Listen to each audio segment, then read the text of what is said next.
Israel united in Christ, I call that the walking Bible.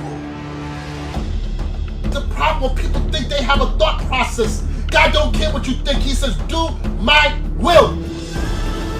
Don't say things you think is in the Bible. Unity, that's what the term Israel united in Christ, because Christ is our king and he's our black Messiah. We went to the TV show and the callers asked me how can they join this truth. Israel united in Christ is in for the truth, and it needs to be out there. Everyone has to hear about this. Today was the grand opening that our people may come, know who they are, according to the Bible. God calls us the Israelites, the 12 tribes of Israelites. Now we are lost sheep. We have to go back. We should encourage ourselves that we are Israelites.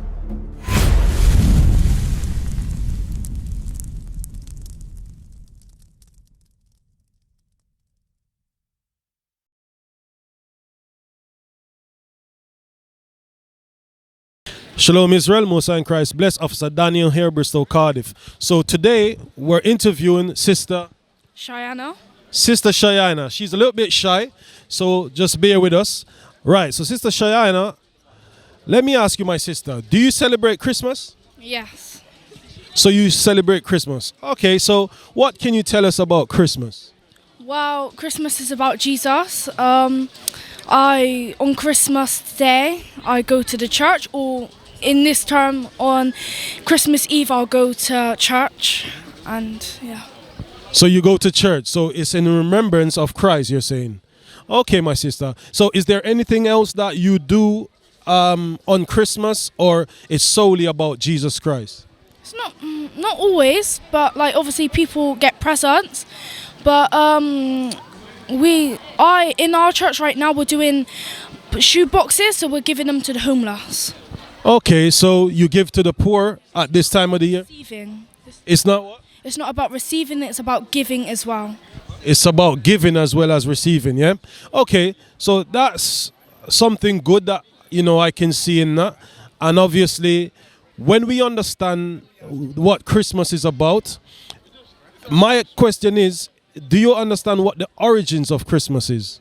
I don't know what that means now. I mean, the beginning, or where Christmas came from. A bit. I don't know. I'm not quite sure, actually. Okay, let's go back to when you said Christ's birth was on Christmas Day, right? How do we get the understanding that Christ's birthday was on the 25th of December? The Bible. The Bible. Can you show me where in the Bible? I'm not sure, but wouldn't it be from one of Jesus' disciples? I'm not sure. So, let me show you something. Not sure. Probably John. All right, let me show you something. Something that I can hopefully edify you and your friends that support in you. And also, more importantly, for you to share with your church. Because one thing is for sure, in society, they don't tell us the truth, right? Let me get a reader. So you say you believe in the Bible, right? Yes. Yeah. So we're going to read from the Bible and see what we can identify when Christ was born. Mm-hmm. Okay, yeah, that's fine. Right, so let's get Luke. Luke chapter 2 and verse 40. So we're going to the book of Luke, all right? Let's read.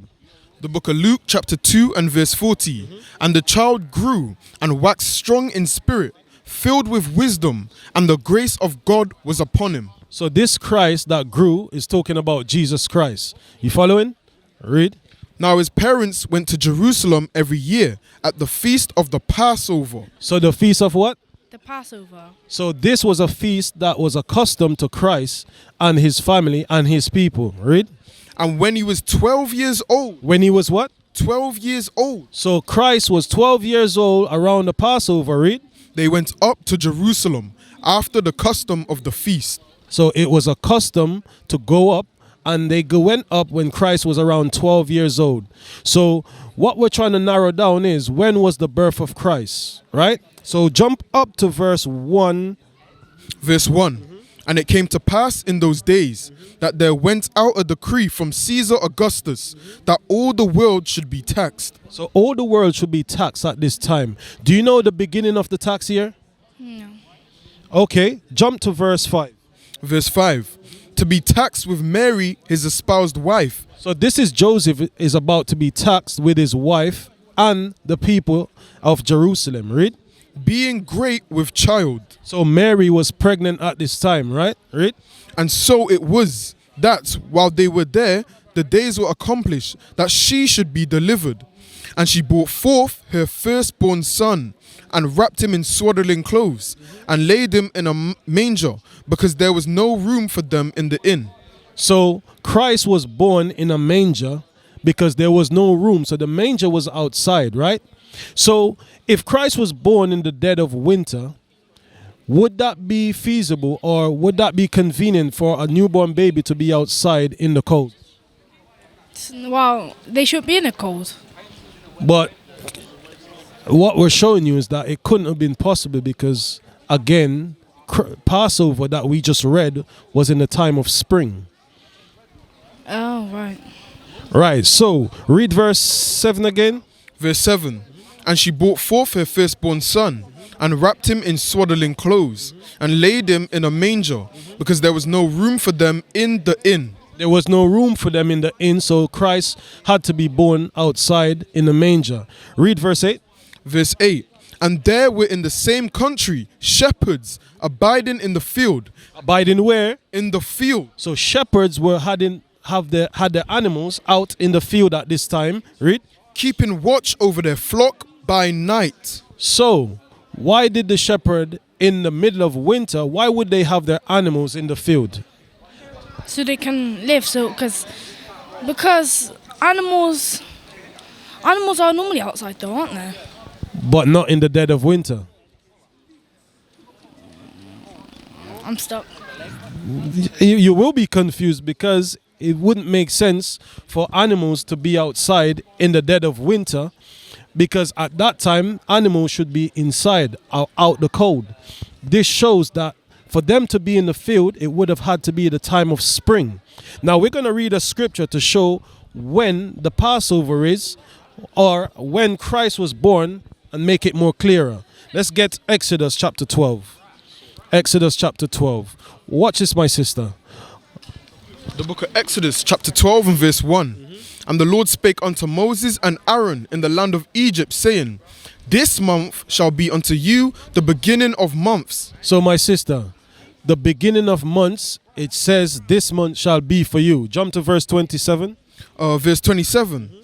That ye shall say, it is the sacrifice of the Lord's Passover. Is the what? The sacrifice of the Lord's Passover. So the Passover that we read that around the time Jesus became 12, which was a custom that they kept every year, it tells us that it was around the time of spring, which was late March, early April. Do you understand, my sister? Yeah, I understand. So from what we've just read, when was the birth of Christ? In spring. In spring, all praises. So that's what we want to show our people. One of the biggest misconception of lies that is told that Jesus Christ's birthday is in the dead of winter. Do you understand? So from that, what is your thoughts on that? I'm shocked actually. Well, I don't know, like I just thought it was like the 25th. That's what I grew up to know. But here we go. It tells you in the Bible. John 8:32. Because what we have to really understand is, are we going to believe what man tells us or are we going to believe what's written? Do you understand? But this is what the Bible tells us. Read this. The book of John chapter 8 and verse 32. And ye shall know the truth, and the truth shall make you free. So from this day you should be free from celebrating lies, because you can't partake in something that is not true. It would be dishonest. You understand? It's a lie. And God tells us that when you know the truth, it's going to set you free. So I hope from this day you don't worry about Christmas because it's not of God. But one of the most important thing I want you to hear is this, the book of Jeremiah. Because do you know where the book of Jeremiah is located in the Bible? Is it in the New Testament or the Old Testament? the Old Testament. The Old Testament, which would be before Christ, right? Yeah. So now we're going to read something particular in the Old Testament, which was before Christ, what it's telling us to do. Read this. The book of Jeremiah chapter 10 and verse 1. Hear ye the word which the Lord spaketh unto you, O house of Israel. So God is speaking to the Israelites. Read. Thus saith the Lord, learn not the way of the heathen. Do what? Learn not the way of the heathen. My sister, what did God say? Learn what? The way of the heathen? Learn not the way of the heathen. Read. And be not dismayed at the signs of heaven. And be not dismayed, be not surprised, be not in awe of what you see in the heavens, means the sun, the moon, and the stars. Read. For the heathen are dismayed at them. For the customs of the people are vain. So this custom is going to be more clearer as we read on down. It says it's vain, meaning it's pointless. There's no profit to it. Read. For one cutteth a tree out of the forest. So listen closely. What does the heathen do? For one cutteth a tree out of the forest. So the heathen, they cut the tree out of the forest. Read. The work of the hands of the workman with the axe. And they use a what to cut the tree down? An axe. An axe. Read. They deck it with silver and with gold. Once they get that tree, deck means to decorate or decorating or decor. Yeah, they deck it with silver and with gold. Read. They fasten it with nails and with hammers, that it move not. So this tree is upright standing, and that it doesn't tip over to the left or the right, backwards or forward. Do you understand? So my sister, from what we've just read, they cut a tree out of the forest and stand it up and decorate it with silver and with gold. What custom is this that we're reading long before Jesus Christ? I actually don't understand, because Okay, I'll repeat it again. So there's a custom that they go in the forest and cut it down with an axe, and they decorate it with silver and with gold. What custom today that we're reading about? Genesis. No, let's read it again. For the customs of the people are vain. For one cutteth a tree out of the forest, the work of the hands of the workman with the axe. They deck it with silver and with gold. So once they get the tree out of the forest, they decorate it with silver and with gold. They fasten it with nails and with hammers, that it move not. What custom today that you get a tree and decorate it with silver and gold? None of them. I think your friends got it. What custom? Silver and gold. Say it. What's the word? What custom? I know you got it. What custom?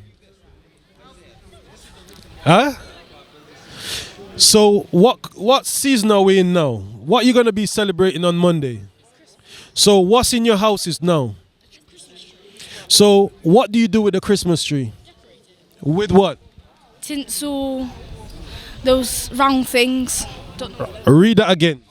They deck it with silver and with gold. Read above, read above. For the customs of the people are vain. For one cutteth a tree out of the forest. So they cut the tree out of the forest. Remember, this is a custom before Jesus Christ. Read. The work of the hands of the workman with the axe. They deck it with silver and with gold. So they decorate it with silver and with gold.